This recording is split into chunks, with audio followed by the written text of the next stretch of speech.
कर्पूरिगौरं करुणावतारं संसारसारं भुजगेन्द्रहारं सदा वसन्तं हृदयारविन्दे भवं भवानी सहितं नमामि सहितं नमामि। श्री शिवाय नमस्तोभ्यम। आज आप सब सुन रहे हैं श्री शिव महापुराण कथा रुद्र संहिता के तृतीय खंड पार्वती से। पार्वती खंड की आखिरी कथा में हम आज सुनेंगे मैना की इच्छा के अनुसार एक ब्राह्मण पत्नी का पार्वती को पतिव्रत धर्म का उपदेश देना, शिव पार्वती तथा उनकी बारात की विदाई, भगवान शिव का समस्त देवताओं को विदा करके कैलाश पर्वत पर रहना और पार्वती खंड के श्रवण की महिमा। आज हम इस पावन कथा का रसपान करेंगे। भगतजनों, आपको बता दूं, रुद्र संहिता के तृतीय खंड पार्वती की यह अंतिम कथाएं हैं। इसके पश्चात हम रुद्र संहिता के चौथे खंड चतुर्थ खंड की कुमार कार्तिकेय की कथाओं का रसपान किया करेंगे। तो आइए सर्वप्रथम भगवान का ध्यान करते हुए सभी बोलिए भगवान शंकर माता पार्वती की जय। श्री शिवाय नमस्तोभ्यम। आइए अब आज की कथा का श्रवण करते हैं। ब्रह्मा जी इस कथा को सुनाते हुए नारद से कहते हैं कि हे नारद, तदंतर सप्त ऋषियों ने हिमालय से कहा कि हे गिरिराज, अब आप अपनी पुत्री पार्वती देवी की यात्रा का उचित प्रबंध करें। हे मुनीश्वर, यह सुनकर पार्वती के भावी विरह का अनुभव करके गिरिराज कुछ काल तक अधिक प्रेम के कारण विषाद में डूबे रह गए। कुछ देर के बाद सचेत होकर शैलराज ने तथास्तु कहकर मैना को संदेश दिया। हे मुनि नारद, हिमवान का संदेश पाकर हर्ष और शौक के वशीभूत हुई मैना पार्वती को विदा करने के लिए उद्यत हुई। शैलराज की प्यारी पत्नी मैना ने विधि पूर्वक वैदिक एवं लौकिक कुलाचार का पालन किया और उस समय नाना प्रकार के उत्सव मनाए गए। फिर उन्होंने नाना प्रकार के रतन जटित सुंदर वस्त्रों और 12 आभूषणों के द्वारा राजोचित श्रृंगार करके पार्वती को विभूषित किया। तत्पश्चात मैना के मनोभाव को जानकर एक सती साध्वी ब्राह्मण पत्नी ने गिरिजा को उत्तम पतिव्रत धर्म की शिक्षा दी। ब्राह्मण पत्नी ने कहा, हे गिरिराज किशोरी, तुम प्रेम पूर्वक मेरा यह वचन सुनो। यह वचन धर्म को बढ़ाने वाला, इहलोक और परलोक में भी आनंद देने वाला और श्रोताओं को भी सुख की प्राप्ति कराने वाला है। संसार में पतिव्रता नारी ही धन्य है, दूसरी नहीं। वही विशेष रूप से पूजनीय है। पतिव्रता सब लोगों को पवित्र करने वाली और समस्त पाप राशि को नष्ट कर देने वाली है। हे शिवे, जो पति को परमेश्वर के समान मानकर प्रेम से उसकी सेवा करती है, वह नारी इस लोक में संपूर्ण भोगों का उपभोग करके अंत में कल्याणमयी गति को पाती है। सावित्री, लोपामुद्रा, अरुंधति, शांडिली, शत्रुपा, अनुसुईया, लक्ष्मी, स्वधा, सती, संज्ञा, सुमति, श्रद्धा, मैना और स्वाहा, ये तथा और भी बहुत सी स्त्रियां साध्वी कही गई हैं। यहाँ विस्तार भय से उनका नाम नहीं लिया गया। ये अपने पातिव्रत्य के बल से ही सभी लोगों की पूजनीय तथा ब्रह्मा, विष्णु, शिव एवं मुनीश्वरों की भी माननीय हो गई हैं। इसीलिए तुम्हें अपने पति भगवान शंकर की सदा सेवा करनी चाहिए। वे दीन दयालु, सबके सेवनीय और सत्पुरुषों के आश्रय हैं। श्रुतियों और स्मृतियों में भी पातिव्रत्य धर्म को महान बताया गया है। इसको जैसा श्रेष्ठ बताया जाता है वैसा कोई दूसरा धर्म नहीं है। यह निश्चय पूर्वक कहा जा सकता है। पातिव्रत्य धर्म में तत्पर रहने वाली स्त्री अपने प्रिय पति के भोजन कर लेने पर ही भोजन करे।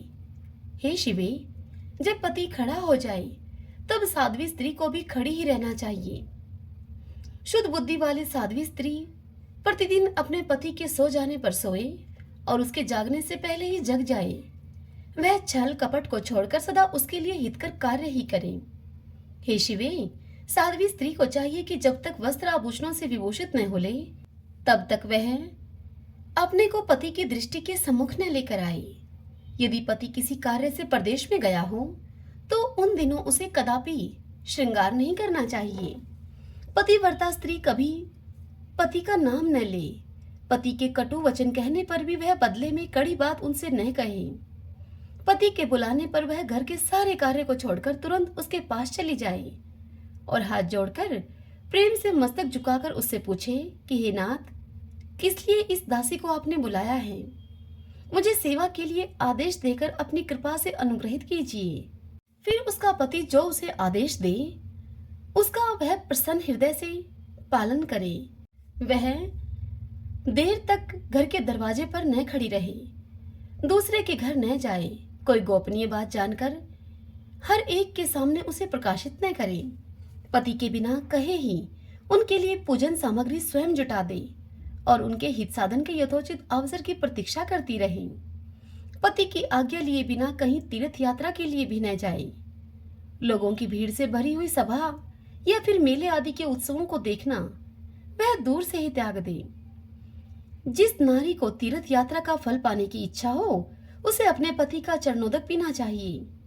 उसके लिए उसी में सारे तीर्थ और क्षेत्र हैं, इसमें संशय नहीं है।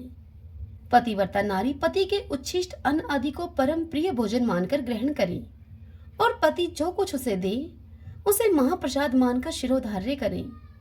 देवता, पितृ, अतिथि, सेवक वर्ग, गौ तथा भिक्षु समुदाय के लिए अन्न का भाग दिए बिना वह कदापि भोजन न करे।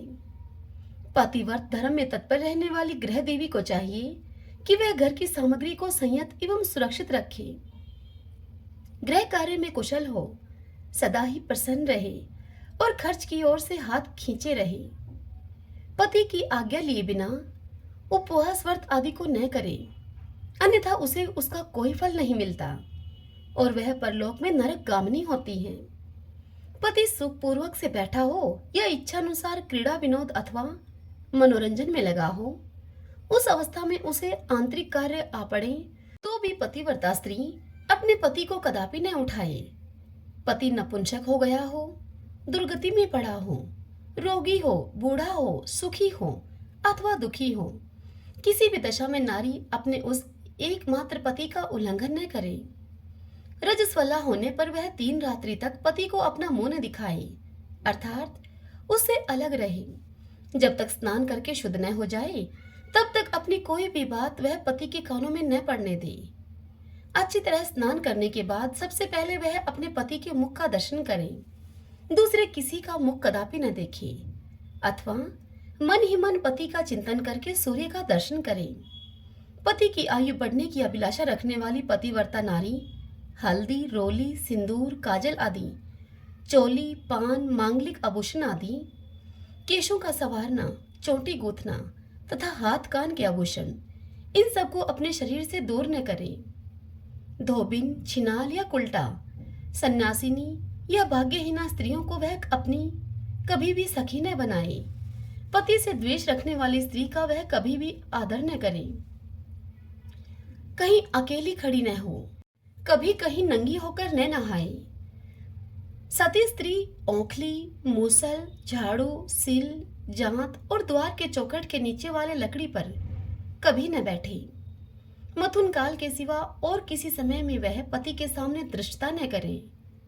जिस जिस वस्तु में पति की रुचि हो उससे वह स्वयं भी प्रेम करे। पतिव्रता देवी सदा पति का हित चाहने वाली होती है।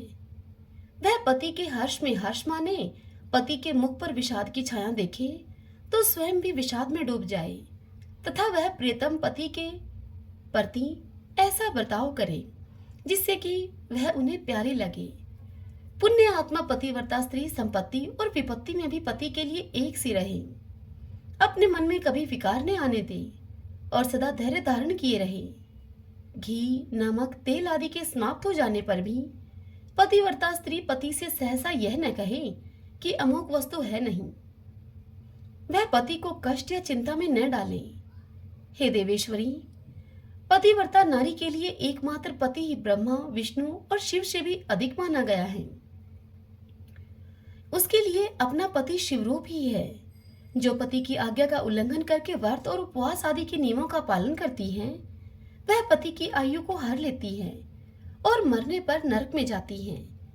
जो स्त्री पति के कुछ कहने पर क्रोध पूर्वक कठोर उत्तर देती है वह गांव में कुतिया और निर्जन वन में सियारिन होती है। नारी पति से ऊंचे आसन पर न बैठे, दुष्ट पुरुष के निकट न जाए और पति से कभी कातर वचन न बोले, किसी की निंदा न करे, कलह को दूर से ही त्याग दे, गुरुजनों के निकट न तो ऊंचे स्वर से बोले और न ही उनके सम्मुख हंसे।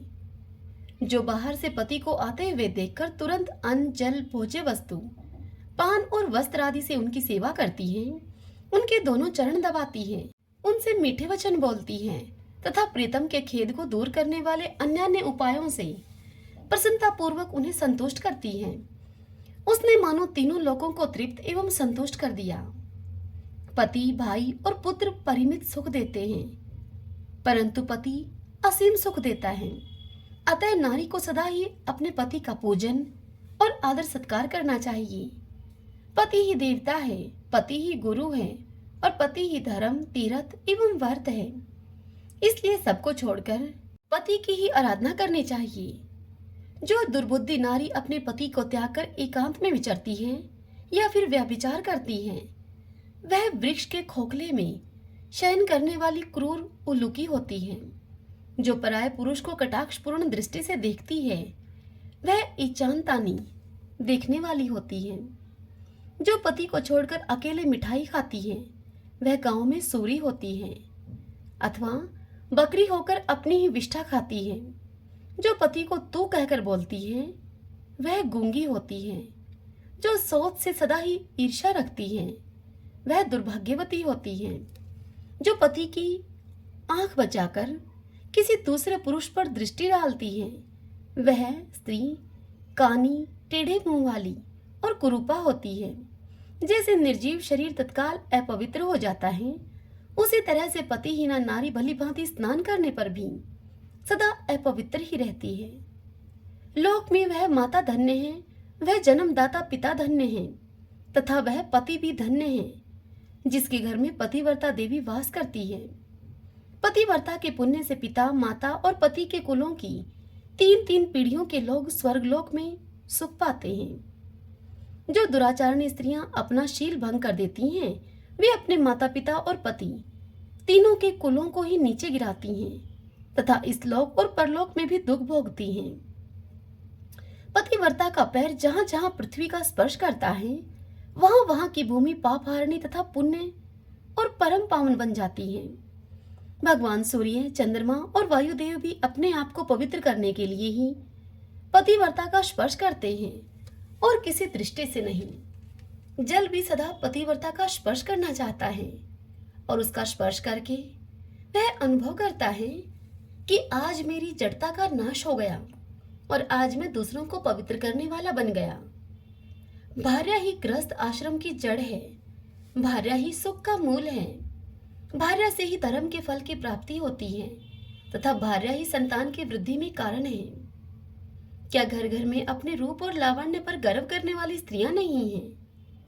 परंतु पतिव्रता स्त्री तो विश्वनाथ शिव के प्रति भक्ति होने से ही प्राप्त होती है। भार्या से इस लोक और परलोक दोनों पर विजय पाई जा सकती है। भार्याहीन पुरुष देव यज्ञ, पितृयज्ञ और अतिथि यज्ञ करने का अधिकारी नहीं होता। वास्तव में गृहस्थ वही है जिसके घर में पतिव्रता स्त्री है। दूसरी स्त्री तो पुरुष को उसी तरह से अपना ग्रास, अपना भोग्य बनाती है जैसे जरा अवस्था एवं राक्षसी बनाती हैं। जैसे गंगा स्नान करने पर शरीर पवित्र होता है, उसी प्रकार पतिव्रता स्त्री का दर्शन करने पर सब कुछ पावन हो जाता है। पति को ही इष्ट देव मानने वाली सती, नारी और गंगा में कोई भेद नहीं है। पतिव्रता और उसके पतिदेव उमा और महेश्वर के समान हैं। अतः विद्वान मनुष्य उन दोनों का पूजन करे। पति पर्णव है और नारी वेद की ऋचा है। पति तप है और स्त्री क्षमा है। नारी सत्कर्म है और पति उसका फल है, सत्कर्म का फल है। हे शिवे, सती नारी और उसके पति दोनों दंपति धन्य हैं। हे गिरिराज कुमारी, इस प्रकार मैंने तुमसे पतिव्रता धर्म का वर्णन किया है। अब तुम सावधान होकर आज मुझसे प्रसन्नता पूर्वक पतिव्रता के भेदों का वर्णन सुनो। हे देवी, पतिव्रता नारियां उत्तमा आदि भेद से 4 प्रकार की बताई गई हैं, जो अपना स्मरण करने वाले पुरुषों का सारा पाप हर लेती हैं।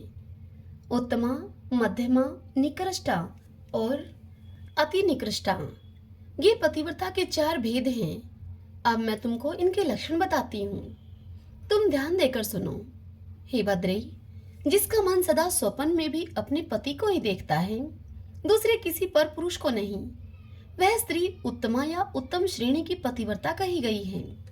हे शैल जी, जो दूसरे पुरुष को उत्तम बुद्धि से पिता, भाई एवं पुत्र के समान देखती है, उसे मध्यम श्रेणी की पतिव्रता कहा गया है। हे पार्वती, जो मन से अपने धर्म का विचार करके व्यभिचार नहीं करती, सदाचार में ही स्थित रहती है, उसे निकृष्टा अथवा निम्न श्रेणी की पतिव्रता कहा गया है। जो पति के भय से तथा कुल में कलंक लगने के डर से व्यभिचार से बचने का प्रयत्न करती है, उसे पूर्व काल के विद्वानों ने अति निकृष्टा अथवा निम्नतम कोटि की पतिव्रता बताया है। हे शिवे, ये चारों प्रकार की पतिव्रताएं समस्त लोगों का पाप नाश करने वाली और उन्हें पवित्र बनाने वाली हैं। अत्रि की स्त्री अनुसुईया ने ब्रह्मा, विष्णु और शिव इन तीनों देवताओं की प्रार्थना से पातिव्रत्य के प्रभाव का उपभोग करके वराह के श्राप से मरे हुए एक ब्राह्मण को जीवित कर दिया था। हे शैल कुमारी शिवे, ऐसा जानकर तुम्हें नित्य ही प्रसन्नता पूर्वक पति की सेवा करनी चाहिए। पति सेवन सदा समस्त अभिष्ट फलों को देने वाला है। तुम साक्षात जगदम्बा माहेश्वरी हो और तुम्हारे पति साक्षात भगवान शिव हैं। तुम्हारा तो चिंतन मात्र करने से स्त्रियां पतिव्रता हो जाएंगी। हे देवी, यद्यपि तुम्हारे आगे यह सब कहने का कोई प्रयोजन नहीं है, फिर भी आज लोकाचार का आश्रय लेकर मैंने तुम्हें सती धर्म का उपदेश दिया है। आगे कहते हैं ब्रह्मा जी कि हे नारद, ऐसा कहकर वह ब्राह्मण पत्नी शिवा देवी को मस्तक झुकाकर चुप हो गई। इस उपदेश को सुनकर शंकर प्रिया पार्वती देवी को बड़ा ही हर्ष हुआ। ब्राह्मणी ने देवी पार्वती को पतिव्रत धर्म की शिक्षा देने के बाद मैना को बुलाकर कहा कि हे महारानी जी, अब आप अपनी पुत्री की यात्रा करवाइए, अब आप इसे विदा कीजिए। तब बहुत अच्छा कहकर मेनका प्रेम के वशीभूत होकर चुप हो गई और फिर धैर्य को धारण करके उन्होंने काली को बुलाया और उसके वियोग के भय से व्याकुल होकर वे बेटी को बारंबार गले से लगाकर अत्यंत ही उच्च स्वर से रोने लगी। फिर पार्वती भी करुणाजनक बात कहती हुई जोर जोर से रो पड़ी। मैना और शिवा दोनों ही विरह शोक से पीड़ित होकर मूर्छित हो गईं। पार्वती के रोने से देव पत्नियां भी अपनी सुध-बुध खो बैठी। सारी स्त्रियां वहां रोने लगी। वे सब की सब अचेत सी हो गई। उस यात्रा के समय परम प्रभु साक्षात योगीश्वर शिव भी रो पड़े। फिर दूसरा कौन चुप रह सकता था। इसी समय अपने समस्त पुत्रों, मंत्रियों और उत्तम ब्राह्मणों के साथ हिमालय शीघ्र ही वहां पर आ पहुंचे और मोहवश अपनी बच्ची को हृदय से लगाकर वे रोने लगे। वे बोले कि बेटी, तुम मुझे छोड़कर कहां चली जा रही हो। ऐसा कहकर हिमालय सारे जगत को सुना मानते हुए विलाप करने लगे। तब ज्ञानियों में श्रेष्ठ पुरोहित ने अन्य ब्राह्मणों के सहयोग से कृपा पूर्वक अध्यात्म विद्या का उपदेश देते हुए सभी को सुखद रीति से समझाया। पार्वती ने भक्ति भाव से माता पिता और गुरु को प्रणाम किया। वे पार्वती महामाया होकर भी लोकाचारवश बार बार रो उठती थी। पार्वती के रोने से ही सब स्त्रियां रोने लगती थी। माता मैना तो बहुत रोई, भौजाइयां भी रोने लगी। यही दशा भाइयों की थी। शिवा की माँ, भाभियां तथा अन्य युवतियां भी बार बार रोदन करने लगी। भाई और पिता भी प्रेम और सौहार्दवश रोए बिना न रह सके। उस समय ब्राह्मणों ने मिलकर सभी को आदरपूर्वक समझाया और यह सूचित किया कि यात्रा के लिए यही सबसे उत्तम और सुखद लगन है। तब हिमालय और मैना ने विवेक पूर्वक धैर्य धारण करके शिवा के बैठने के लिए पालकी मंगवाई। ब्राह्मणों की पत्नियों ने शिवा को उस पालकी पर चढ़ाया और सभी ने मिलकर उसको आशीर्वाद दिया। माता पिता और ब्राह्मणों ने उन्होंने भी अपनी शुभकामना प्रकट की। मैना और हिमालय ने पार्वती को ऐसे ऐसे सामान दिए जो महारानी के योग्य थे। नाना प्रकार के द्रव्यों की शुभ राशि भेंट की जो दूसरों के लिए परम दुर्लभ थी। शिवा ने समस्त गुरुजनों को, माता पिता को, पुरोहित और ब्राह्मणों को तथा भौजाइयों और दूसरी स्त्रियों को प्रणाम करके यात्रा आरंभ की। पुत्रों के सहित बुद्धिमान हिमाचल भी स्नेह के वशीभूत होकर पीछे पीछे गए पालकी के और उस स्थान पर पहुंचे जहां पर कि देवताओं के सहित भगवान शिव प्रसन्नता पूर्वक पार्वती की प्रतीक्षा कर रहे थे। वहां सभी लोग बड़े प्रेम और आनंद से परस्पर मिले। उन सब ने भगवान को प्रणाम किया और उनकी प्रशंसा करते हुए वे पुरी को लौट गए। तदंतर कैलाश पहुंचकर भगवान शिव ने पार्वती से कहा कि हे देवेश्वरी, तुम सदा से ही मेरी प्राण प्रिया हो। तुम्हें लीला पूर्वक इस बात की याद दिला रहा हूं।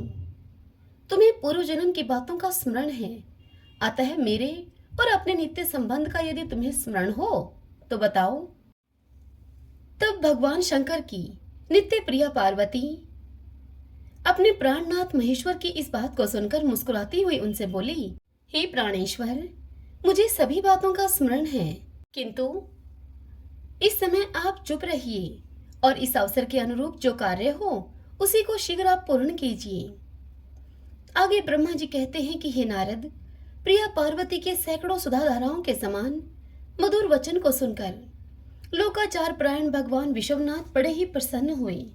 उन्होंने बहुत सी सामग्रियां एकत्रित करके नारायण आदि देवताओं को भांति भांति की मनोहर भोज्य वस्तुएं खिलाईं।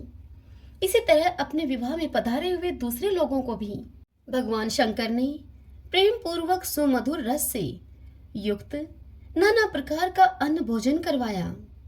भोजन करने के बाद उन सब देवताओं ने नाना रत्नों से विभूषित होकर अपनी स्त्रियों और सेवक गणों के साथ आकर प्रभु चंद्रशेखर को प्रणाम किया। फिर प्रिय वचनों के द्वारा प्रसन्नता पूर्वक उनकी स्तुति और परिक्रमा करके शिव विवाह की प्रशंसा करते हुए वे सभी लोग अपने अपने धाम को चले गए। हे मुनि नारद, साक्षात भगवान शिव ने लोकाचारवश भगवान विष्णु को और मुझको भी प्रणाम किया, ठीक उसी तरह से जैसे कि वामन रूपधारी श्रीहरि ने महर्षि कश्यप को नमस्कार किया था। तब मैंने और श्री विष्णु ने शिव को हृदय से लगाकर उनको आशीर्वाद दिया। तदंतर श्रीहरि ने उन्हें ब्रह्मा परमात्मा मानकर उनकी उत्तम स्तुति की।